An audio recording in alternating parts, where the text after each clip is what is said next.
Okay, that's fine. I love you.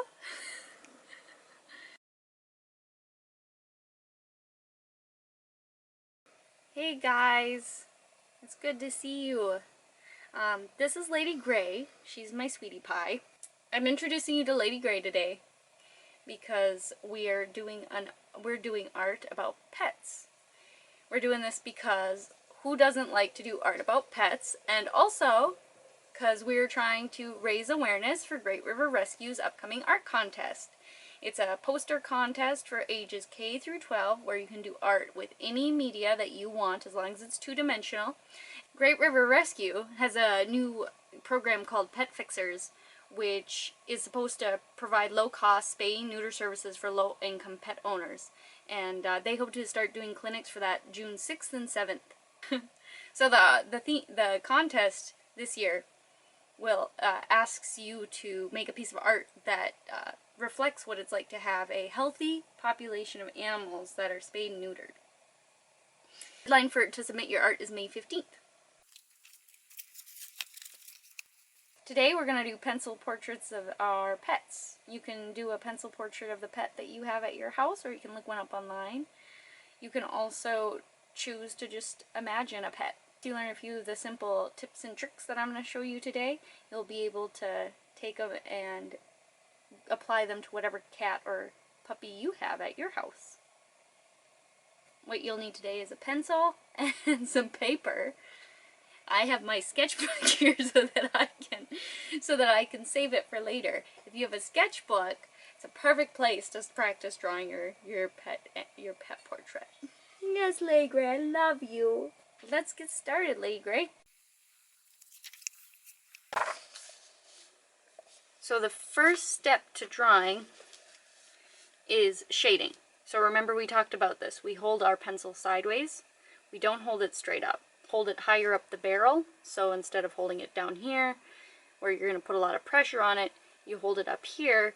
You're going to get a much better handle on what you're doing. Do some of our shading exercises that we learned in our leaf drawing video.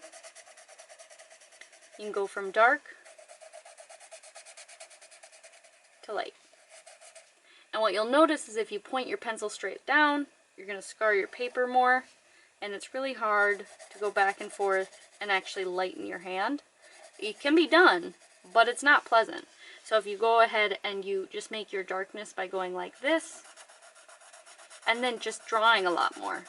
So you'll just layer up where it needs to be darker. So here I'm going to go lighter by almost picking up my pencil and making it invisible.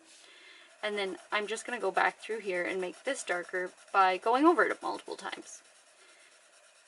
That gives you so much more control over your shading. When learning our face shapes, we're going to make circles.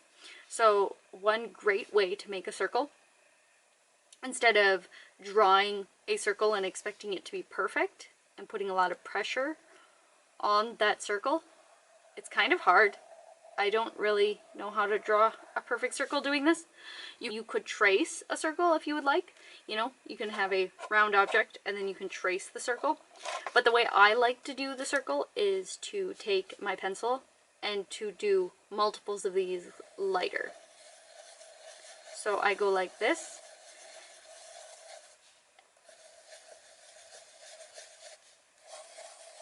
And then I get a pretty good looking circle. But the way I really make sure I have a precise looking circle is I just go ahead and erase all the lines that don't fit the circle shape that I was going for.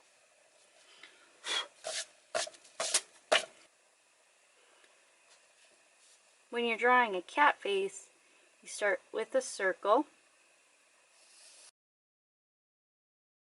So then we want to take our picture and we want to split it. We want to split it right through the center and make kind of a center point right there. If a cat was looking directly at you, his nose would be right on this center line here, and his eyes, the bottom of his eyes, would be about here. So what I will do is I'll go through and make a mark and sketch where those would be located. The nose is about as wide as the eyeballs are wide. So if I take it and say that the nose is going to be this wide, and I'd say the eyes are going to be that wide. So I'll make a line right here, and I'll make a line right here, and that'll help me square it off. So here's his nose, and here is where his eyeball is located. And then I can go through and erase some of these lines so that I don't get distracted by them, because I will need to make more lines later.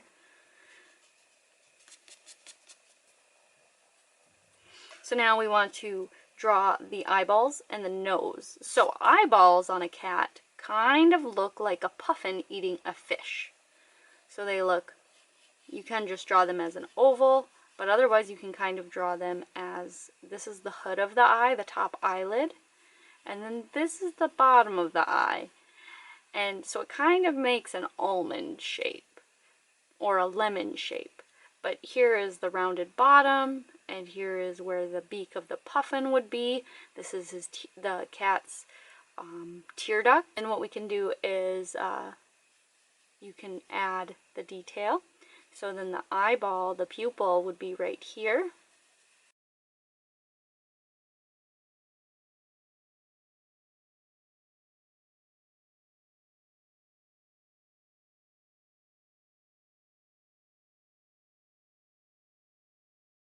And now with eyeballs, you can see both a top and a bottom to the eyelid where it would be shiny. So right here it's going to be shiny, but right here it's just not going to be shiny, it's going to be shaded. So we can do this a little darker. And then we can bring this over. Make this darker too, where it meets up with the top of the eyeball. And then this part is pretty much just dark. But there might be a little shiny bit right here. A cat's pupil is a slanted pupil, which you've probably noticed. But one thing you'll notice is that depending on the cat's mood, their pupil will either be bigger or smaller. We're going to shade sideways. And then always add a light spot to any eyeball, because that makes it look like it's alive and reflecting.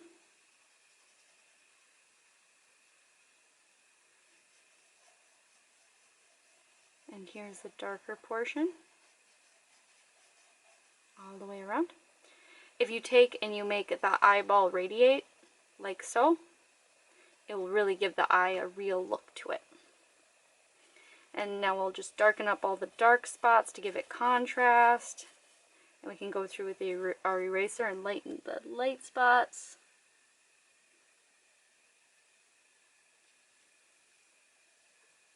So that's an eyeball. So now a cat's nose looks like a diamond. It's basically a triangle with the edges cut off. Where its nostrils are cut out. And now you have a cat nose.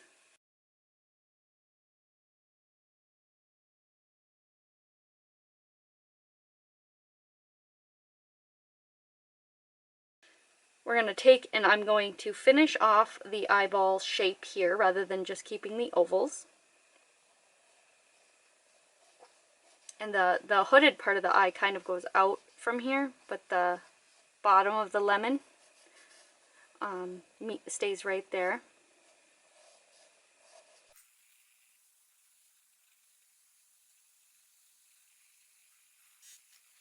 The cat has two round things here that they end up lining up with the bottom of the pupil. And then you've got the bottom lip here. And then the top of the ear lines up about right here. So there's always this side always comes in on the forehead, and this side about here.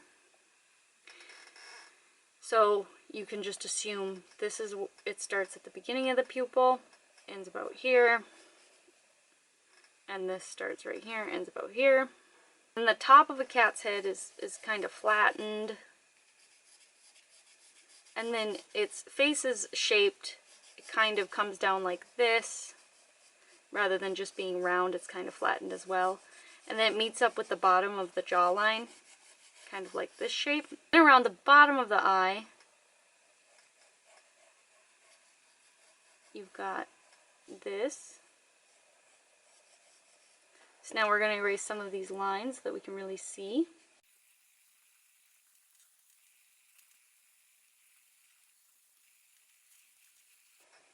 And then their ears have this part because it's kind of a little wider right here.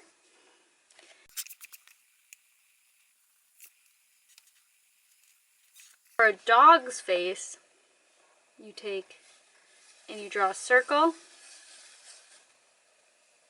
and then you'll find a center line. With the dog, you draw a square off the face. How wide the square is depends on the type of dog that you have. So I'm going to draw two types of dogs. I'm going to draw one with a bigger jaw and one with a smaller jaw. Meet up the jowls with the circle. So this will be where the nose is. It's the same thing as the cat. So this distance is about as wide as the eyes are. But on dogs, eyes are a little narrower. They're not quite as wide, they're more circular. With dogs, it all depends on the breed of the dog as to what the dog actually looks like. But the eyes are a little bit smaller. And then we will add the nose right here at the bottom, or at the start of this line. And dogs' noses are shaped more square. They're still four-sided, but they're not quite as square, but more squarish than a cat's nose. So they're shaped like this. You want to start by drawing a square, if you would like. And then take and just bring the sides in a little bit. And we can kind of shade it, making it lighter towards the top, where the light would be hitting it. And then we can make it a little shinier by adding some shiny spots by erasing. With their eyeballs are just kind of a sweet, round, puppy dog eyeball. And most of the time it's just mostly black in there. So you can just draw that by making yourself a little round ball with a couple of light spots. A nice watery looking eyeball. So it looks like he's giving you the puppy dog eyes, like he wants that snack or whatever you're eating right now. So we'll go ahead and we will detail the eyeball and the nose on here.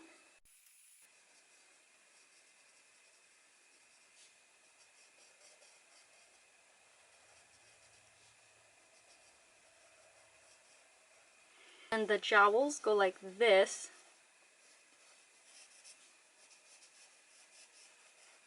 The nose, the bridge of the nose is way skinny, depending on the dog, of course. And so we'll bring that in, and then you will have your puppy dog eyes.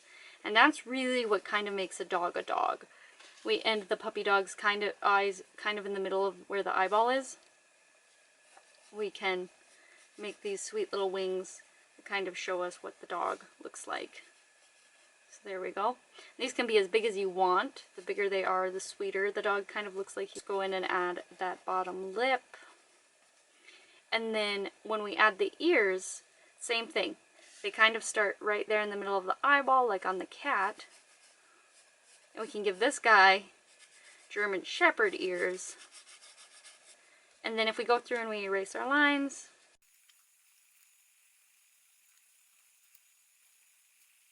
you can make his head a little flat, give him a little bit of a crease. This guy looks like a boxer, not a German Shepherd. I think his nose would have to be a little skinnier to be a German Shepherd. So there we have it. And that's a not detailed dog, but he's got his lines erased and he's ready to go. He's ready to be a pup. This guy, we can do the same thing.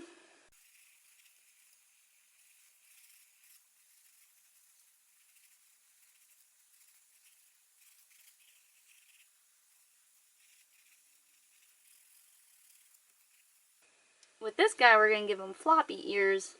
So here's his ear, and it kind of ends right here, starts right here, and this is the outside of the ear, and this is the inside of the ear.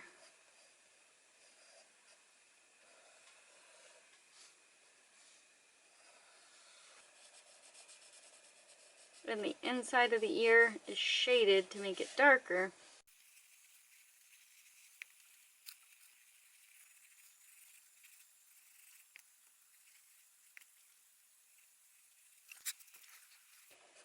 And now you have a dog with floppy ears and a dog with pointy ears.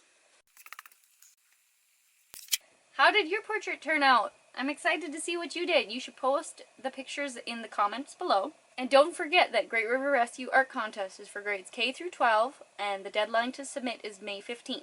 You can find the link in the description. Use your creativity to show the importance of keeping healthy and happy pets through spaying and neutering. Hey, and if you didn't do art, go ahead and post a picture of your animal. I'd love to see a picture of your animal or a drawing of your animal, whatever you got. These are the best people to stay at home with, right? Thank you for joining us. Me and Lady Grey really liked having you along for our art journey. Let's look at the art that we created, Lady Grey. You want to see what we did? Look. Do you like this picture? Look. Do you like that? What do you think? Is that a good picture of a cat?